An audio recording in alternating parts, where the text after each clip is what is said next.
Hey everyone, welcome back. Thanks for your time. This is the second episode about possible alternatives that NASA might be considering for the Artemis III mission. NASA is planning for Artemis III to return U.S. astronauts to the surface of the Moon for the first time in 50 years. But there are a lot of moving parts for the mission between the agency's owned and operated Exploration Ground Systems, Orion, and Space Launch System programs, and the commercial SpaceX lunar lander and Axiom Space lunar surface spacesuits that they are buying subscription services to. So NASA is also trying to keep their options open for the mission. After talking about it a little bit in 2023, this year they are more quietly looking into other missions they could fly. The most recent alternative was reported back in April, which was an option to fly a low Earth orbit mission with SLS, Orion, and a Starship HLS prototype, assuming that Starship wasn't ready to go to the Moon quite yet. In the first episode, I took a look at why NASA would look at alternatives, and I'll recap that at the top.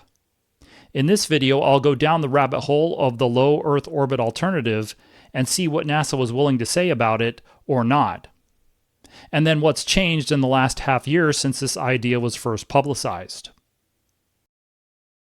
At the halfway point of the decade, NASA is finding that two halves don't make a whole when trying to return to the Moon. Between the half-dozen Artemis programs, the old-school legacy ones, EGS, Orion, and SLS, have been to the Moon once, 2 years ago on Artemis I. But they aren't ready to fly that often and haven't been back to the Moon yet. The SpaceX Starship system is overflowing with flight hardware and has flown all 5 of its test flights in the meantime, in the last 18 months.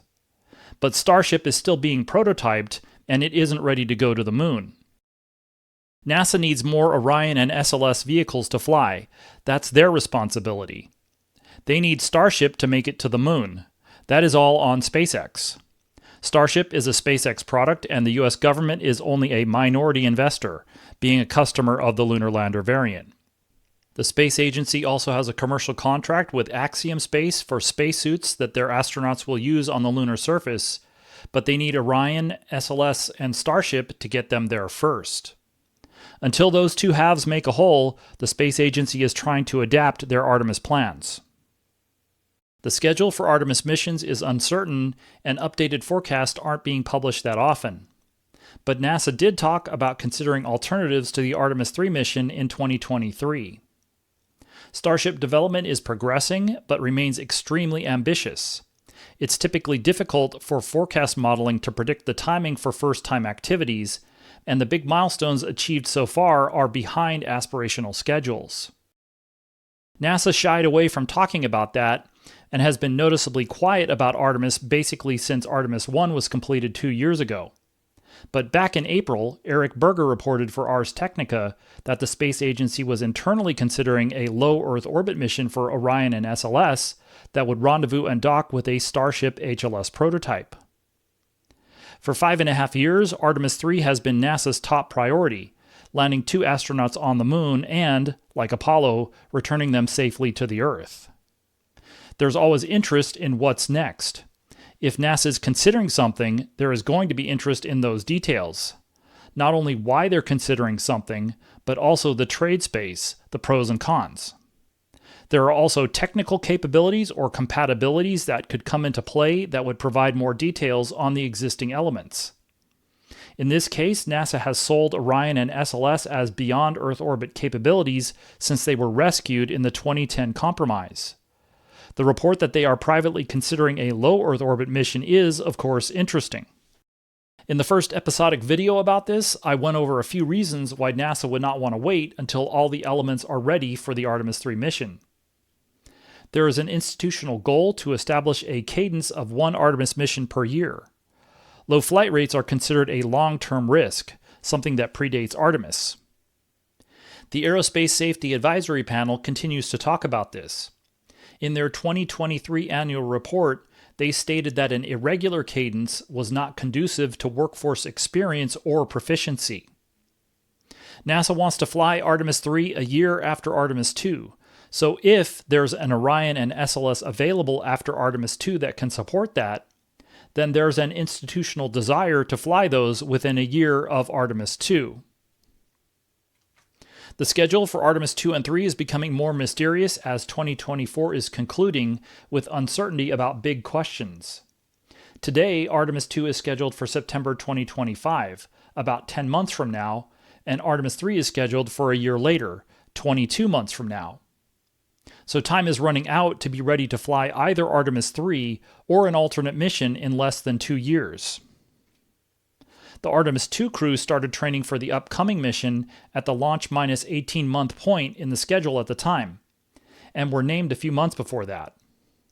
The ASAP said in their 2023 annual report that the Artemis 3 mission was complex, with a large number of first-time operations, so it might have made sense to name a crew by now for a mission that is less than 2 years away. I asked NASA about that, and they recently stated that they plan to name the crew for Artemis 3 approximately 18 months to 2 years ahead of the flight. We've already passed the 2-year mark to September 2026 by several weeks. L-18 months would be next March, which is a little more than 4 months from now. Those time constraints make questions about Artemis 3 preparations, planning, and the schedule more relevant and even more interesting. It's more likely that there are delays ahead, which would slacken the Artemis 3 schedule a little bit, but in the meantime, the official dates haven't changed since the last delay was announced all the way back in early January. Although the space agency confirmed they are considering alternate missions, NASA so far has not officially confirmed or denied this specific idea in the 6 months since the story was published. It does make one wonder how much of a Streisand effect is going on here too. I've attempted to follow up on this in the past 6 months and asked NASA for comments about aspects of this plan again. I'll go through the latest statement later in the video. In the previous episode, I went over the lunar alternatives to Artemis 3. Orion could fly a mission to the cislunar gateway orbit, either by itself or to the gateway. Right now, the only recent forecast was that the initial gateway elements won't even be ready to launch until the end of 2027, so that would leave another standalone mission like Artemis 1, except that this time a crew would be on board. The Orion spacecraft assigned to Artemis 3 includes not just the baseline full crewed support, but also rendezvous and docking support. The post-constellation version of Orion, the multi-purpose crew vehicle, is designed to support a crew of 4 for up to 21 days on its own. Artemis 3 adds the full RPOD capabilities, which stands for Rendezvous, Proximity Operations, and Docking. There would be some advantages to flying a standalone Orion mission, such as the increased flight cadence, but a mission that doesn't demonstrate the new Orion RPOD capabilities would be a disadvantage, and it could be one of the reasons that NASA started considering additional options. The alternative that was reported by Eric Berger for Ars Technica back in mid-April was to fly a low Earth orbit mission that would rendezvous and dock with the Starship HLS prototype. NASA so far has not elaborated, but the story talks about a few noteworthy aspects of the idea. These include setting aside the third and final ICPS upper stage and launching SLS with a dummy upper stage, which is an otherwise unanalyzed and unproven SLS configuration. There's also the implicit concept of flying Orion in low Earth orbit, something it was originally intended to do, but which was canceled during early phases of development in 2010.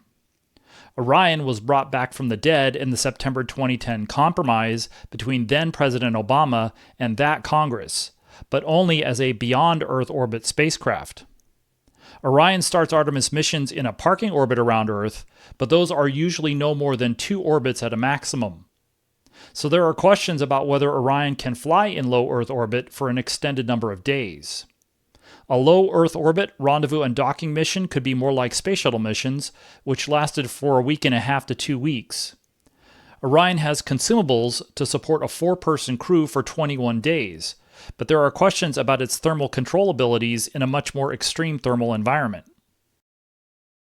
Digging a little further down into each of these, setting aside ICPS-3 would have important consequences. Either NASA is going to throw that stage away without using it, or it is going to need another whole SLS vehicle, minus the upper stage, to fly it and Orion. The story says that it could be used on the baseline Artemis 3 mission, flying to meet Starship in the gateway orbit for a lunar landing sometime after this alternate mission flies. Assuming NASA would not throw away ICPS-3, going with this alternative of flying an SLS with an ICPS mass simulator or dummy stage would create a fourth SLS launch before the switchover to Exploration Upper Stage and Block 1B. NASA won't elaborate on any of this, though, and there is eventually a deadline for groups like Exploration Ground Systems to convert the VAB stacking cell from supporting the Block 1 ICPS vehicle to the Block 1B EUS vehicle. It might be a nice problem to have given where things are right now with multi-year gaps between missions, but it's still a consideration, something that the Government Accounting Office noted in the most recent audit report published in mid-October. It's especially a consideration for EGS, which operates on a much smaller budget than either the SLS or Orion programs. All of the Artemis programs are financially or fiscally independent of each other.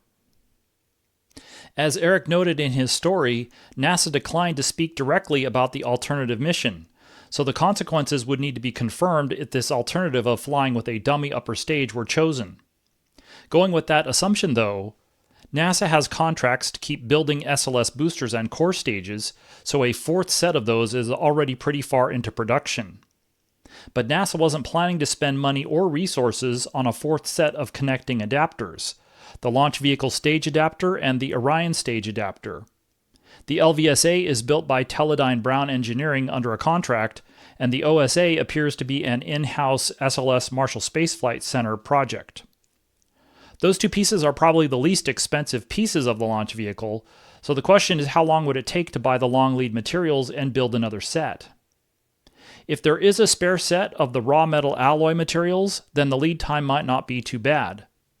For what it's worth, this was a question before the mandate to fly Europa Clipper on SLS was eliminated, the question of whether a fourth flight LVSA would be built. After that was cancelled, so to speak, it's unclear what happened to that fourth flight unit option.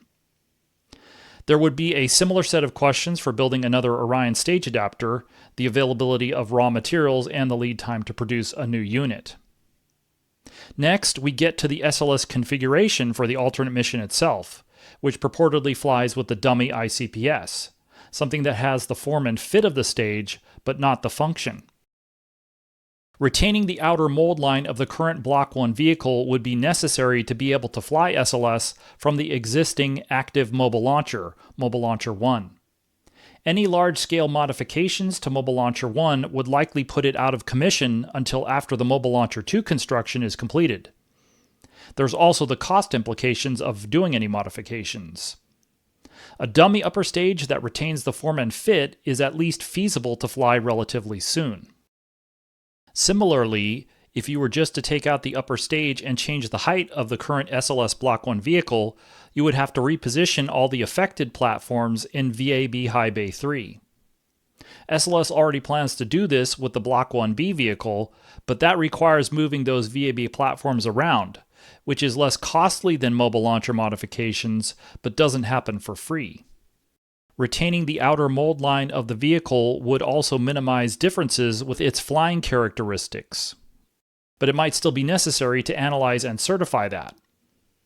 The mass properties might still be different, and the structural dynamics also might be different with a rigid mass simulator versus a real ICPS loaded with cryogenic liquids. In this mission concept, Orion would separate from the rest of the vehicle rather than ICPS separating from the core stage and LVSA. So Orion would leave its own spacecraft adapter cone and the Orion stage adapter behind, attached to the core stage, LVSA, and ICPS simulator. It would then need to raise its perigee and start the rendezvous with Starship.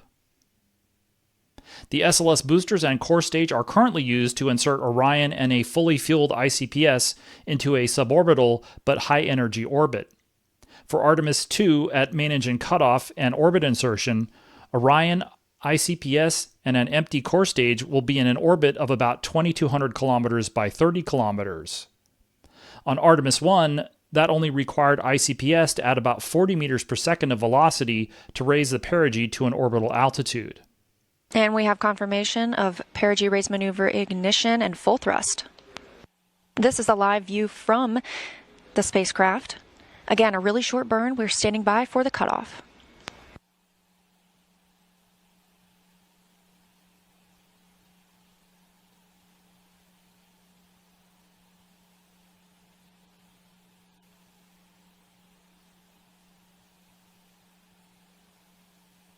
And we have confirmation of perigee raise maneuver cut off.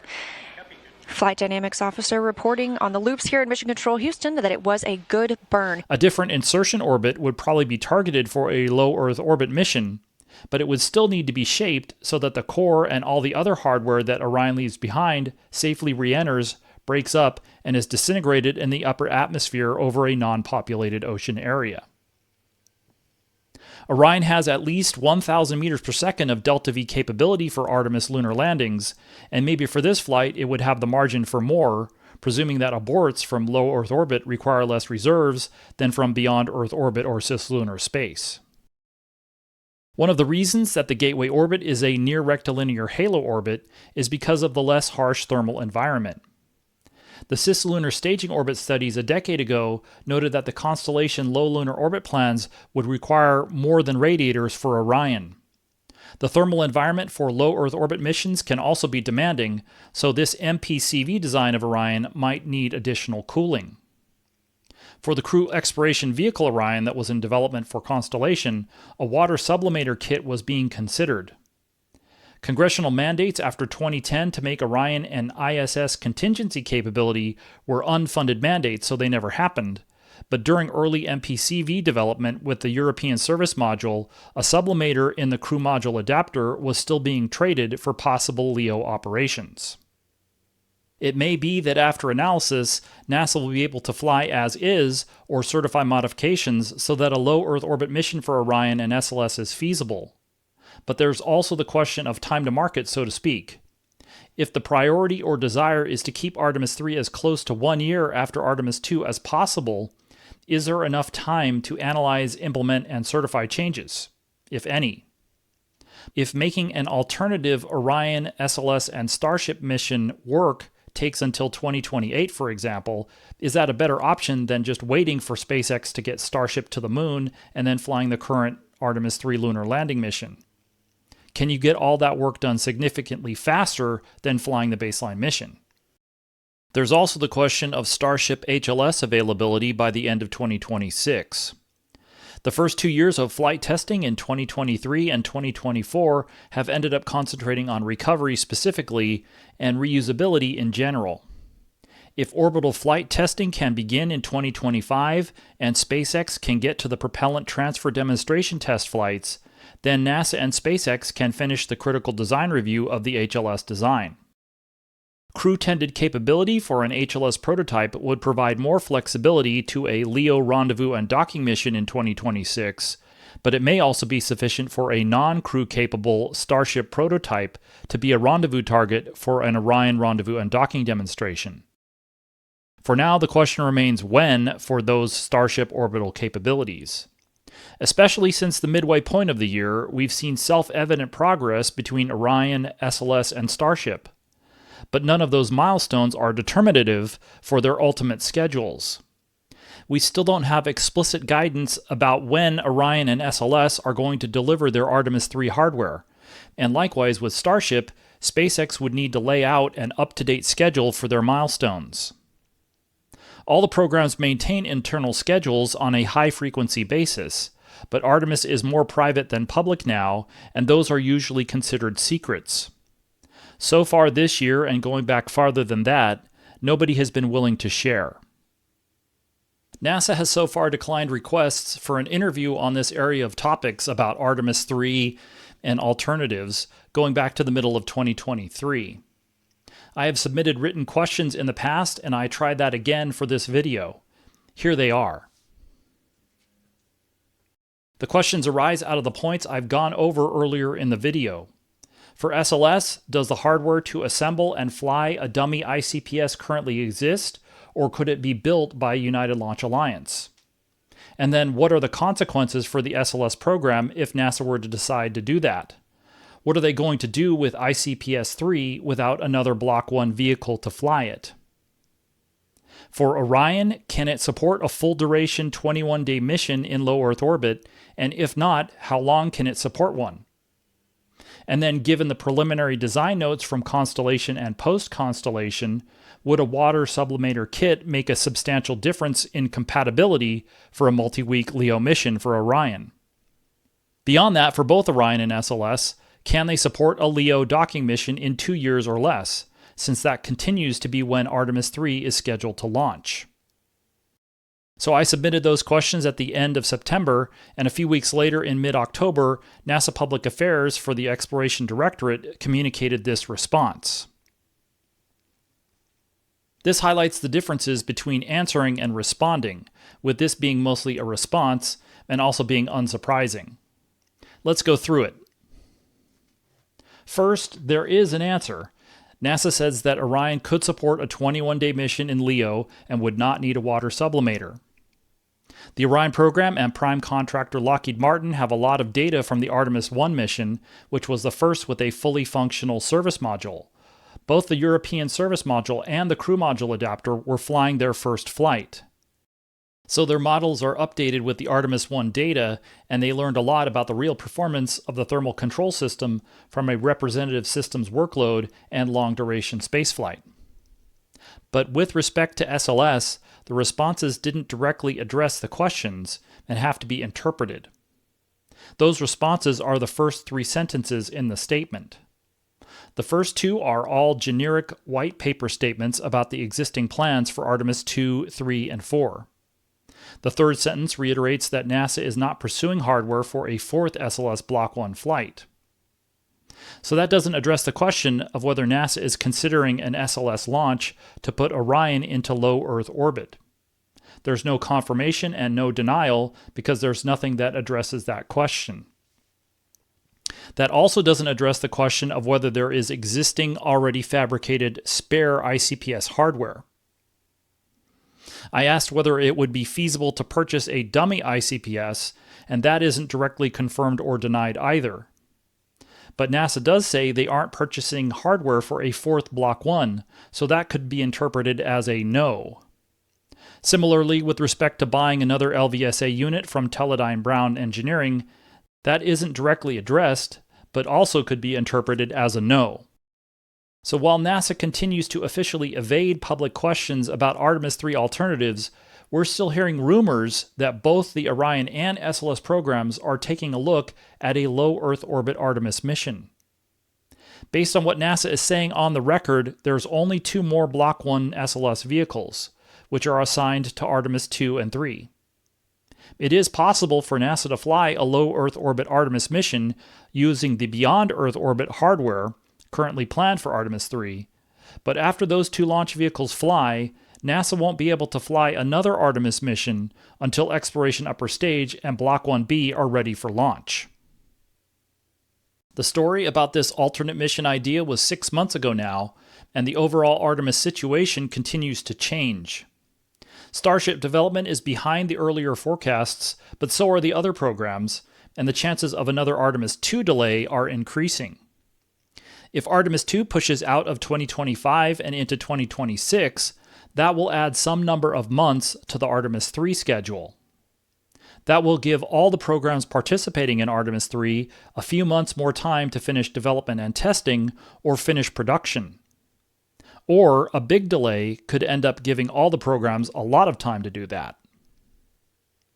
So with the gap between Artemis I and II getting longer, now likely at least 3 full years, that theoretically pushes Artemis III closer to Artemis IV. But that's not particularly clear right now either. 4 years out from the September 2028 target date for Artemis IV, history suggests that date will also slide to the right. And there are signs from government auditing bodies and other project life cycles that the Artemis IV elements won't be ready by then. It may turn out that the Artemis III programs end up being resynchronized naturally, like other schedule conflicts where different elements ended up deconflicting schedules over the course of time. If there is no hardware available to fly Artemis III until 2027 or 2028, then the alternative is just the existing mission plan, with the lunar landing just delayed longer. Right now, as 2024 comes to an end, we're waiting for updates, and all these alternatives and possibilities are still on the table. As the schedules and the path forward gets cloudier, there's now a growing watch list of now decisions and announcements expected from NASA in the next few months. There's the Orion base heat shield decision that has implications for all the Artemis missions, including Artemis III. There's the Starship development roadmap and forecast that's publicly out of date. There's the Gateway target launch date that NASA said they would work towards that would be earlier than late 2027. And there's naming an Artemis III crew. If NASA plans to fly Artemis III in September 2026, then launch minus 18 months would be next March. In January, NASA delayed Artemis II by about 10 months and Artemis III by about the same amount of time.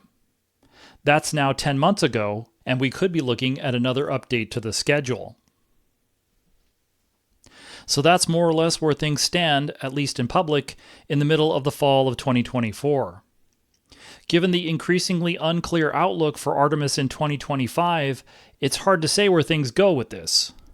There's already a long watch list of items for Artemis III planning and preparations, and as long as the outlook remains this uncertain, questions about that and about alternatives like this are not going away. One of these big decisions, announcements, or updates will probably come first, and I'll cover those first, but then we'll see what the impacts are after that.